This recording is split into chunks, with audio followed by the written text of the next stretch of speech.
தொட்ட உடனேயே நல்லா மொறு மொறுன்னு உடஞ்சி போயிடும் இந்த முறுக்கு. இந்த முறுக்குக்கு கரெக்டாக தான் பேர் வச்சுருக்குறாங்க தொட்டாசினிங்கின்னு.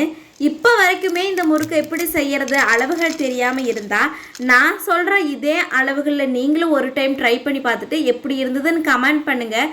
வீடியோ பிடிச்சிருந்ததுன்னு நினச்சிங்கன்னா லைக் பண்ணிவிட்டு வீடியோக்கு ஃபஸ்ட் டைம் இருந்தீங்கன்னா சப்ஸ்கிரைப் பண்ணிக்கோங்க. ஹாய் ஃப்ரெண்ட்ஸ், வணக்கம் and welcome back to my channel. இன்றைக்கி நம்ம உடனடியாக மொறுமொறுன்னு எப்படி முறுக்கு செய்கிறதுன்னு தான் பார்க்க போகிறோம். இதோட அளவுகள் டிஸ்கிரிப்ஷன்லேயும் தரேன், ஸ்க்ரீன்லேயுமே தரேன். இதோட அளவுகள் பார்த்திங்கன்னா பெரிய படியில் அரைப்படி பச்சரிசிக்கு ஒரு படி புழுங்கல் அரிசி எடுத்துக்கலாம்.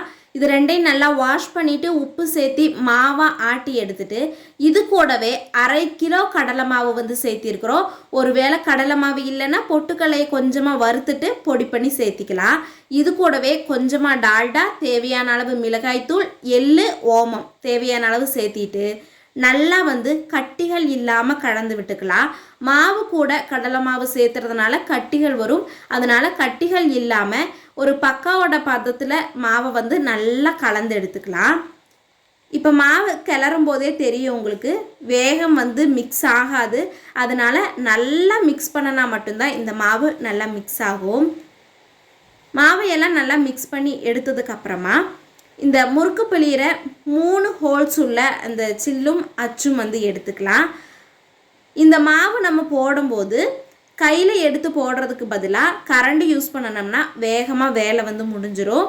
மெயினாக இந்த முறுக்குக்கு இந்த டால்டா சேர்த்துனா மட்டும்தான் நல்லா பொறுன்னு இருக்கும். இந்த டிப்ஸை மறக்காமல் நீங்கள் யூஸ் பண்ணி பாருங்கள். இப்போ சில்லில் ஃபுல்லாக ஆயில் அப்ளை பண்ணணும்னா பிழியறதுக்கு கொஞ்சம் ஈஸியாக இருக்கும். இப்போ சில்லில் மாவும் வந்துட்டு போட்டு எடுத்துக்கலாம். எண்ணெய் நல்லா சூடாக இருக்கணும். நீங்கள் ரொம்ப நாள் ஸ்டோர் பண்ணுறீங்கன்னா ரிஃபைண்ட் ஆயில் வந்து யூஸ் பண்ணிக்கோங்க.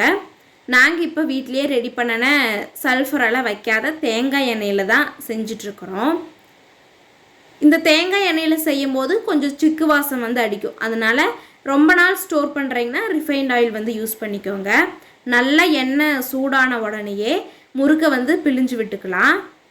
இந்த முறுக்கு பிழிஞ்சதுக்கப்புறமா சும்மா வந்து அதை திருப்பி விட்டுட்டே இருக்கக்கூடாது. ஒரே ஒரு டைம் மட்டும் ஒரு சைடு நல்லா வெந்த உடனே திருப்பி விட்டுட்டு நம்ம செகண்ட் டைம் எடுக்கும்போது முறுக்கு வந்து ரெடி ஆயிரும். இந்த பபிள்ஸ் ஃபுல்லாக அடங்கினதுக்கப்புறமா முறுக்கை வந்து நம்ம வெளியே எடுத்துடலாம்.